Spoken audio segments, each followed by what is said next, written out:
Ranch Hand Records presents the Fall Alt Fest at Luna Azul Farms on Saturday, October 21st.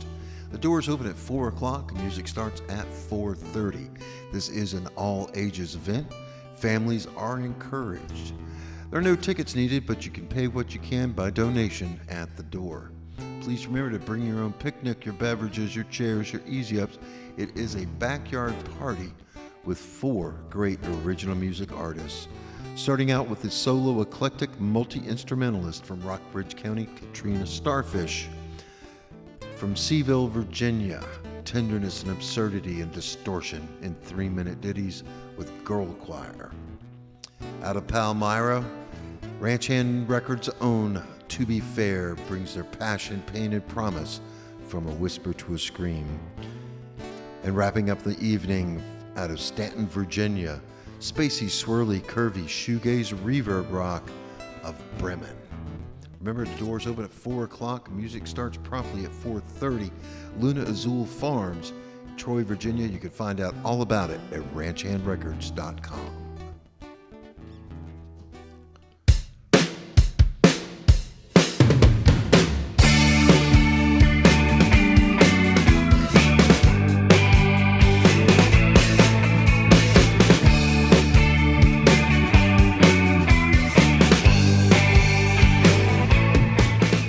Hello and welcome to Three Things with JR. It is me, JR. It is 1:47 a.m. on Sunday, October 1st. I should be in bed, but I'm not. I'm here talking to you. Thank you for listening. I spent this week, Monday through Friday, in Nashville with a bunch of family and had a great time. And all three things are going to be all about my Nashville trip. I'll start with some basics just to set everything up here. When I say family, here's what I mean. 10 total people together from 5. You know what? It's more than 10 people. At one point, there was 13 people from 6 different states. Yeah. So Kiki and me from Virginia. My mom and Aubrey drove up from Florida. My dad and his twin sister Elaine drove out from Emmitsburg, Iowa. Kiki's parents, Pam and Rick, drove down from Chicago, Illinois. My cousin Sarah flew in from Colorado. And Sarah's best friend and family friend, Nikki, and her husband and their son, they live in Nashville. So there's your 6 states, 13 people. 9 of us stayed in one house in a VRBO style house. It was awesome. It had a karaoke room. It had a rooftop patio. It had a beautiful porch and a beautiful living room. And it was just a really nice house. We enjoyed staying there. We had old and young people. Everybody was adults. This was a no kids type of vacation. And we did a bunch of everything. I did get to go play some disc golf at a really nice disc golf course. It's a park style course called Seven Oaks, and it was one of the nicest disc golf courses I've played in a while. We did definitely go down to Broadway in Nashville, where all the honky tonks and bars are, and we very much on purpose did not go into Kid Rock's bar or Jason Aldean's bar. We would have gone into Garth Brooks's bar, but it wasn't open yet. And we did a bunch of stuff. All right, I think we should break this down into things. So Nashville, thing number one. It's called Music City for a reason, and there's a huge, like 5-block section of Broadway, which is just literally honky tonk after honky tonk, bar after bar, and every single one of them has a band playing all day long. Like there's bands that start at 10 in the morning and they play for 4 hours. Another band comes in. They play for 4 hours. Another band. I mean, this goes on until 2 a.m. in every honky tonk for 5 blocks.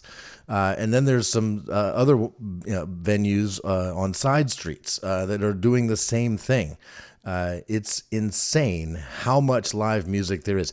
There's some places like Tootsie's, a world famous honky tonk, that has three levels and a band on all three levels. So these are all pretty much all cover bands. Some of them have some original music as well. That they will intersperse with the traditional covers. If you spend a couple days there, you're going to hear popular cover songs over and over and over again.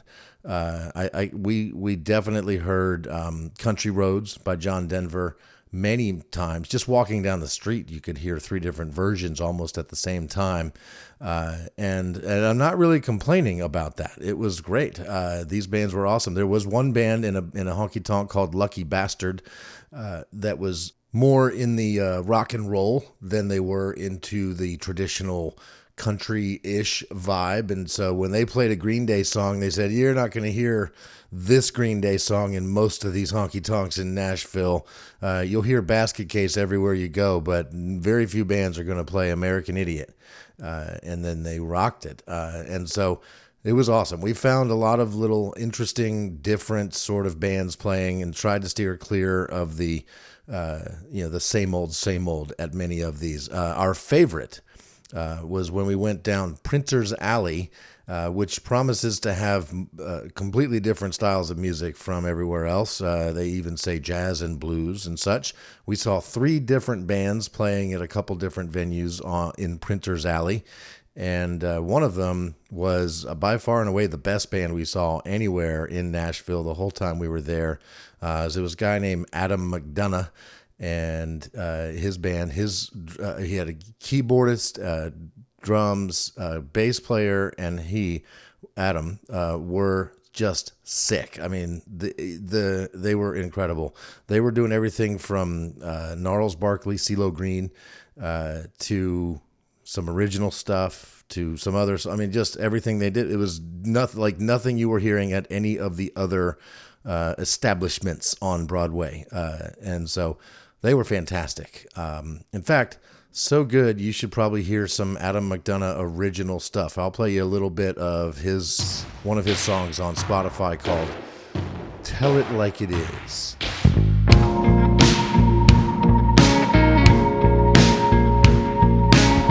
You hold the world in the palm of your hand. 7 billion people just might understand your story.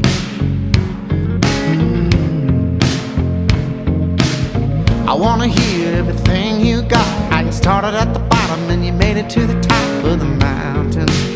There ain't no easy way around it. All turn like it is.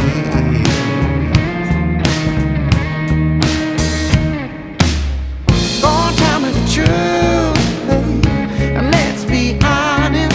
And let me hear you make some noise, 'cause everybody's got a voice. Go on, give me the high.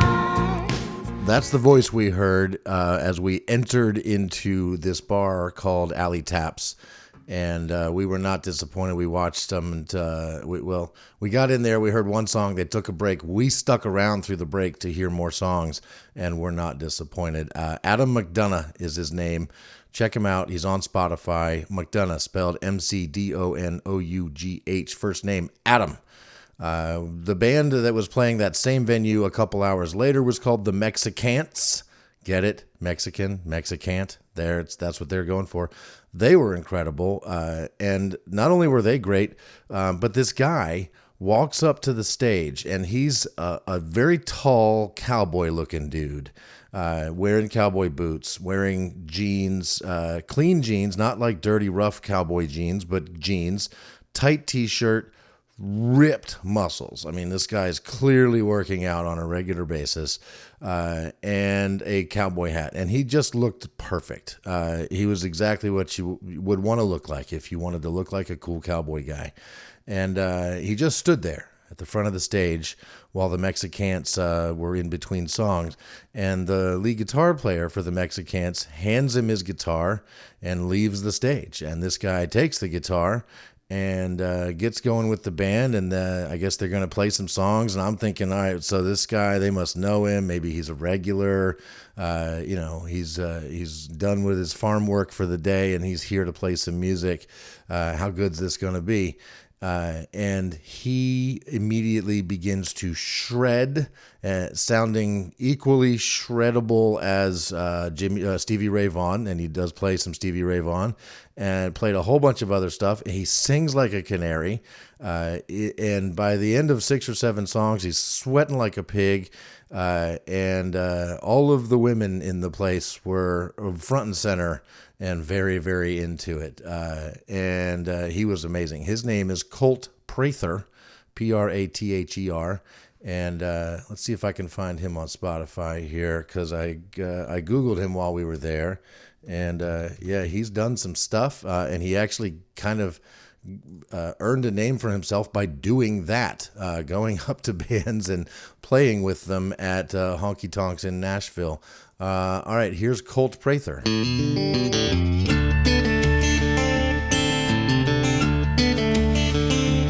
I can't talk you into loving me. I can't make you see what I see. There's a lot that I could say from down here on my knees, and that's all you need to know. There you go, Colt Prather, killing it in Nashville. Very worth it. They were fantastic. I'd say the Mexicans and Adam McDonough were the two best bands we saw the entire time in Nashville. So it earns Music City earns its name for sure. We continued our musical journey. We went to the Johnny Cash Museum. Some of our group went to the African American Music Museum, and of course we toured the Ryman.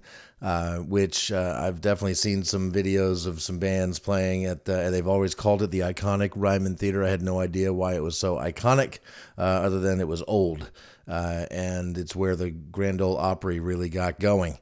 But it's incredible. It's an incredible music venue. I would love to go see a band there. We started looking in to see if we could get any tickets for whatever band was playing while we were there, and if we wanted to spend $700 or $800, we could get 2 seats. To see Switchfoot, a heavy sort of rock band. We didn't do that. We don't know Switchfoot very well, so we didn't feel like doing that. But you get to take a tour of the Ryman. We went backstage at the Ryman, and then they have this little recording studio at the Ryman set up with about 15 different songs you can choose from. If you want to sing one of those songs, they have all the licensing rights to allow you to record your own vocals over like a really good quality karaoke track with a little an engineer who guides you through the process. We did that. My daughter Allison, my girlfriend Kiki, and I all 3 recorded songs, and I'm actually going to play them for you here at the end of this show. We're going to do it radio DJ style. So if you want to hear those songs, this is the place to do it. This will be a 3 Things with JR exclusive. Cool. So that's thing 1, Music City. It's called that for a reason. Thing number 2. One of the things I wanted to accomplish in Nashville was to record some video for my YouTube channel, What Is It About You, youtube.com/@whatisitaboutYou, where all these videos are going. I've recorded videos of interesting people and me ambushing interesting people in public and asking them thoughtful questions. And I've done this in Charlottesville, I've done it in Iowa, I've done it in New York City, and now we can add Nashville to the list. And I had a good time. My daughter was there with a second camera, so for the first time ever, we have B-roll. We have a second camera, multiple camera angles to choose from. I'm pretty excited about this. I got to talk to a couple Jehovah's Witnesses who were out there on like a pedestrian bridge with some signs, but they weren't bugging anybody.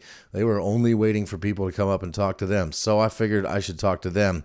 And the two of them worked at Starbucks. And so we talked more about Starbucks than we did about Jehovah's Witnessing. And that was a joy. And then we went more downtown towards Broadway.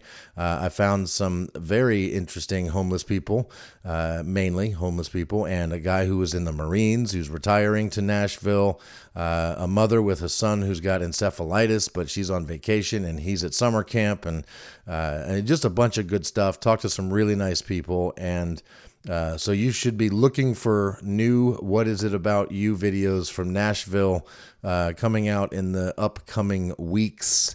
In addition to the videos I still have yet to release and or edit from Iowa. I've got more Iowa for you. I've got more New York City for you. I even have more Charlottesville for you. I've got a lot of wonderful people talking to me on camera about what it is about them that makes them interesting. So the What Is It About You YouTube channel, if you're not already a subscriber, then head on over there and subscribe. A link will be provided in the show notes for this episode to make it easy for you. Thing number three is all about food. Several people, when I told them I was going to Nashville, they said to me, well, are you going to get the Nashville Hot Chicken, right? And I was like, what? That's a thing? And I mean, I've heard of that before, but didn't know how big of a deal it was. And it absolutely is a Nashville thing. We looked into it. We read some reviews. We watched some YouTube videos. And it comes down to there's a lot of places you can go and get a Nashville Hot Chicken sandwich. But every place does their own spin on the thing. But there's two that stand above the rest. One of them is Prince's Hot Chicken, and the other one is Hattie B's. So Prince's Hot Chicken is the original. One of our Uber drivers told us all about this, and then I verified it on their website right by reading the story. Here's the short version. Here's how Nashville Hot Chicken became a thing. Mr. Prince was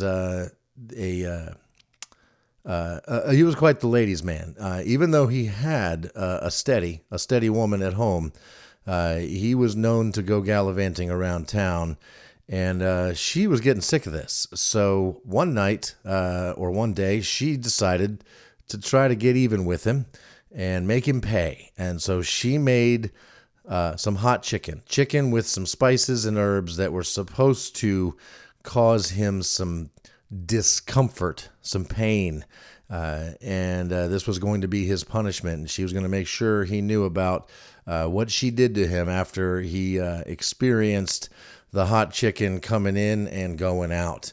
But what actually happened was Mr. Prince found that this hot chicken was the best thing he'd ever eaten. He had asked for more and enjoyed the hell out of it, and he began to offer it at his restaurant. And that's how Nashville Hot Chicken became a thing. He and her refined the recipe, and the recipe has stayed that ever since. There's different levels of spicy that you can get, but it's all still basically the same taste. And that is Prince's Hot Chicken. And so that's one place you could go for the original Nashville Hot Chicken.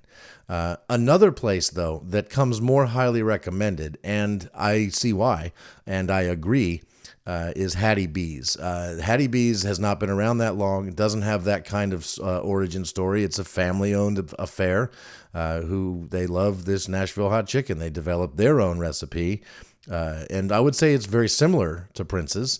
It follows very much a similar spice sort of signature, and they're a better overall experience from what I could tell. I ate it both. I ate a Prince's Nashville Hot Chicken, and I ate Hattie B's. Both of them the same level of spicy. I went with medium. Our Uber driver said, don't go above medium unless you just are a nut about hot stuff, because you will not enjoy it, and it will make you pay several hours later. And I do like hot stuff, but I'm not like, it doesn't have to be hot. I would rather enjoy it with some heat. So I went with medium at both places. The Hattie B's medium Nashville Hot Chicken sandwich with pickles on it and the comeback sauce. I think it was ever so slightly better than Prince's original Nashville Hot Chicken. Similar, but better. The chicken itself was a little bit tenderer and juicier and bigger. Frankly, it was a bigger piece of chicken on this sandwich. But the sandwiches weren't different enough to say, oh my gosh, that's definitely Hattie B's. Where they really made their difference is in two other places. One, Hattie B's sides were clearly fresh and recipes perfected over time. Their bacon and cheese grits, their mac and cheese, their coleslaw, everything about the sides from Hattie B's far better than the sides from Prince's, where it seemed just like a pretty stock mac and cheese recipe. The baked beans weren't all that special. And the sides really are almost as important as the main thing, right? The chicken itself. The sides had to support it, and Prince's doesn't seem to care as much about the sides. They just seem to be rolling on the fact that they're the original. The other way was that the experience at Hattie B's was significantly better. They seem to put a much higher price or importance on the experience, the service, the atmosphere. Hattie B's was just way more fun. Everything about it was just way more fun. So the employees were clearly having a better time doing their job at Hattie B's than the employees at Prince's. So we put all of that together. Hattie B's wins hands down as the best place to get the Nashville Hot Chicken. I've got one other food story, and then we're going to go right into some music for you. The first night we were there, we went to Sweats, which is like a family-style buffet, not buffet, but like a cafeteria where you tray down the line, you tell them what you want. We got things like meatloaf and ribs and barbecue and stuff like that. And they had sides. And the food was good. It was fine. It was we thought it was going to be maybe better than it was, but it was okay. My daughter she looked at all the sides. She went with like several sides instead of a main entree and some sides. She got like the mac and cheese and a couple other things, some greens. And she tasted the greens, like collard greens. And she said, though, these collard greens taste horrible. And of course I said, really? Let me see. So I took a bite, and these were the worst collard greens I have ever had. Something was clearly wrong with them. Like, what is in there? Is it vinegar? Is it something else? Is something gone bad? Was the bottom of the pan burnt, and that burnt flavor got all up through it? There was something wrong with these collard greens for sure. So I took them back and exchanged them for some mac and cheese or some broccoli and cheese casserole, something like that. And Allison, of course, more thoroughly enjoyed that. We passed the collard greens around. Nobody at our table, the ones willing to try, said, no, these are awful. And Allison and I love collard greens. When they're cooked right, oh my gosh, collard greens are amazing. These were not at all. And so when I took them back, I explained that we all thought that there was something wrong with these greens. And they said, oh, you just don't like it. Yeah, that's all. It's these are just better than the collard greens you've ever had before. And I said, okay, whatever. So we went and enjoyed our meal. On the way out, I just couldn't let it go. I had to go back over to the buffet or the cafeteria line, and I said to the nice lady who had exchanged our greens for the broccoli and cheese casserole, I said, I have a serious question because you're making me question whether or not I like collard greens. I love collard greens. I've had them at many different restaurants, and they're always great. These are not. There's something wrong. And I just would you taste them and tell me if this is how they're supposed to taste, or is there something wrong with these collard greens? Or is there something wrong with me? And they said, well, these aren't collard greens. These are turnip greens. And I don't think I've ever had turnip greens. And now that I've had one bite of turnip greens, I will never have turnip greens again, because apparently that is what they're supposed to taste like, and it's awful. It smells like something is wrong with the plant. Like the plant was wilting and rotting, and then they made greens out of it or something. I don't know what, but you might want to clarify, because I don't have a it's not like I study this, right? I don't have an eye for, oh, that's a collard green and that's a turnip green. Once they're all cooked in the liquid, they're just greens, right? I can tell kale, not having the kale, but collard greens, I love them. Turnip greens, I hate them. So there you go. Hot tip for you. Go enjoy Nashville. I do recommend it, but bring plenty of money. There is nothing free in Nashville. Everything costs money, and a lot of it is worth it. So that's my recommendation. All right, let's get into some music now. While we were at the Ryman, Allison, Kiki, and I recorded some songs, and we are going to start with Allison Stoffel doing "Jesus Take the Wheel" by Carrie Underwood. And at least at the first bit here, I challenge you to hear the difference between Carrie Underwood and Allison Stoffel. She sings beautifully, and here she is doing "Jesus Take the Wheel." She was driving last Friday on her way to Cincinnati on a snow-white Christmas Eve, going home to see her mama and her daddy with the baby in the backseat. 50 miles to go and she was running low on faith and gasoline. It'd been a long, hard year. She had a lot on her mind and she didn't pay attention. She was going way too fast, and before she knew it, she was spinning on a thin black sheet of glass. She saw both their lives flash before her eyes. She didn't even have time to cry. She was so scared. She threw her hands up in the air. Jesus, take the wheel, take it from my hands, 'cause I can't do this on my own. I'm letting go, so give me one more chance to save me from this road I'm on.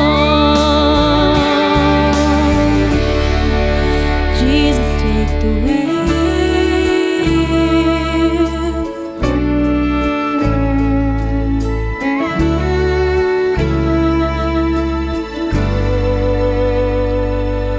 It was still getting colder when she made it to the shoulder and the car came to a stop.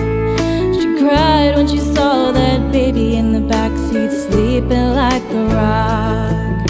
For the first time in a long time, she bowed her head to pray. She said, I'm sorry for the way I've been living my life. I know I've got to change. So from now on tonight, Jesus, take the wheel, take it from my hand, 'cause I can't do this on my own. I'm letting go, give me one more chance, save me from this road I'm on. Jesus, take the wheel.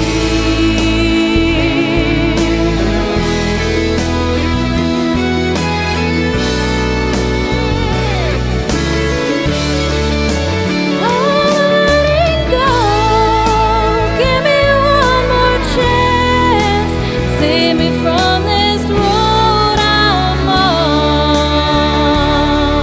This road I'm on. Jesus, take the wheel.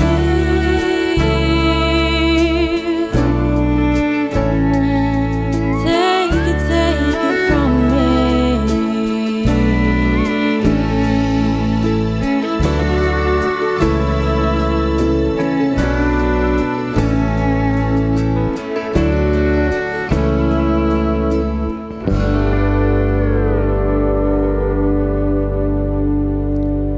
That was Allison Stoffel doing a cover of Carrie Underwood's "Jesus Take the Wheel."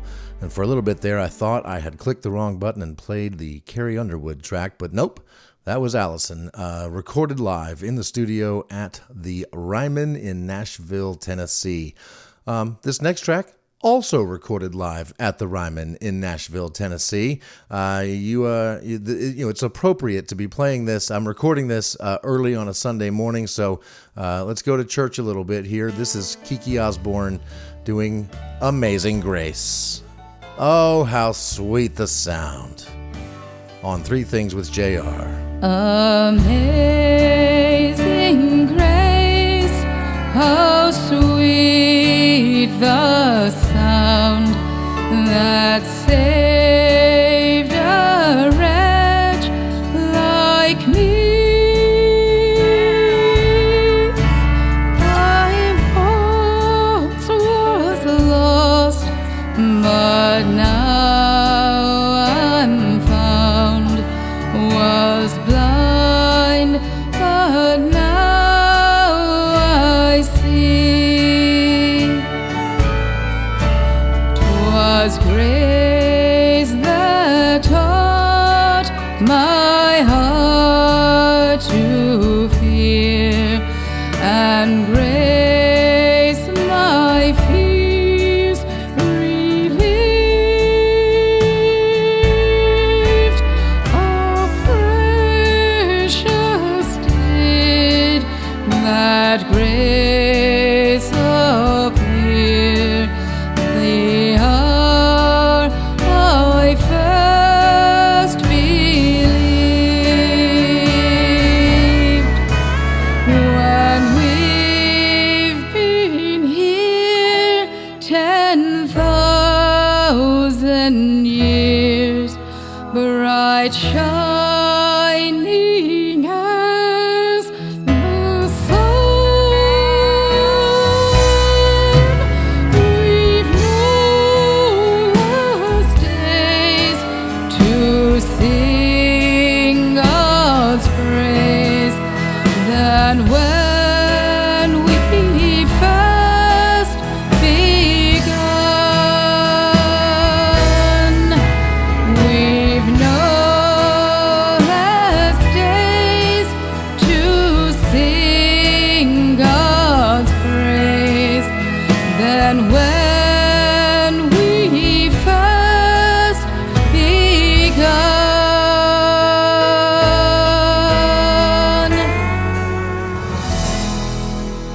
Oh, the voice of an angel. That was Kiki Osborne doing Amazing Grace, also recorded live at the Ryman in Nashville, Tennessee. Our next track comes from yours truly, JR, singing King of the Road by Roger Miller, also recorded live at the Ryman in Nashville, Tennessee. King of the Road by Adam Stoffel, by JR, on Three Things with JR. Trailers for sale or rent, rooms to let 50 cents. No phone, no pool, no pets.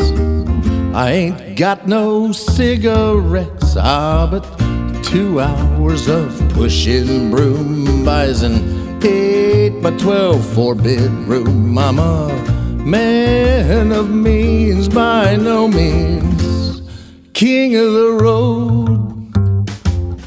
Third boxcar, midnight train, destination Bangor, Maine. Old worn out suit and shoes, I don't pay no union dues. I smoke old stogies that I have found, short but not too big around. I'm a man of means by no means, king of the road. I know every engineer on every train, all of the children and all of their names, every handout, every town, and every lock that ain't locked when no one's around. I sing trailers for sale or rent, rooms to let 50 cents. No phone, no pool, no pets. I ain't got no cigarettes, but 2 hours of pushing broom buys an 8 by 12 4-bedroom. I'm a man of means by no means, king of the road. Trailers for sale or rent, rooms to let 50 cents. No phone, no pool, no pets. I ain't got no cigarettes. But 2 hours of pushing broom buys an 8 by 12 4-bedroom. I'm a man of means, by no means king of the road. King of the road, king of the road. All right, that was JR doing King of the Road, a Roger Miller classic recorded live at the Ryman in Nashville, Tennessee. Our last song of the show comes to you also, you guessed it, recorded live at the Ryman in Nashville, Tennessee. The Patsy Cline classic Crazy, as sung by Kiki Osborne. Thank you so much for listening to Three Things with JR. This is JR over and out. We'll see you next time. Small Things Considered coming at you next Tuesday. Crazy, I'm crazy for feeling so lonely. I'm crazy, crazy for feeling so blue.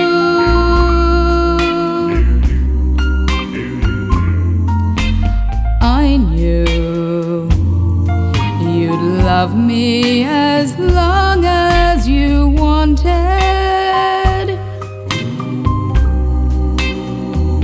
and then someday you'd leave me for somebody new.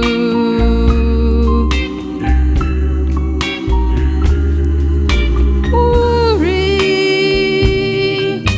why do I let myself worry?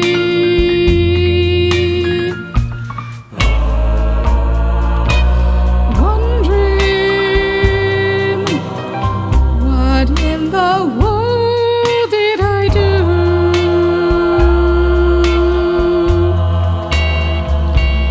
Oh, crazy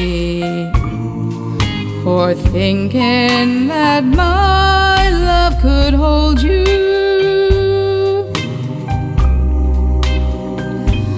I'm crazy for trying and crazy for crying, and I'm crazy for loving you. Crazy for thinking that my love could hold you.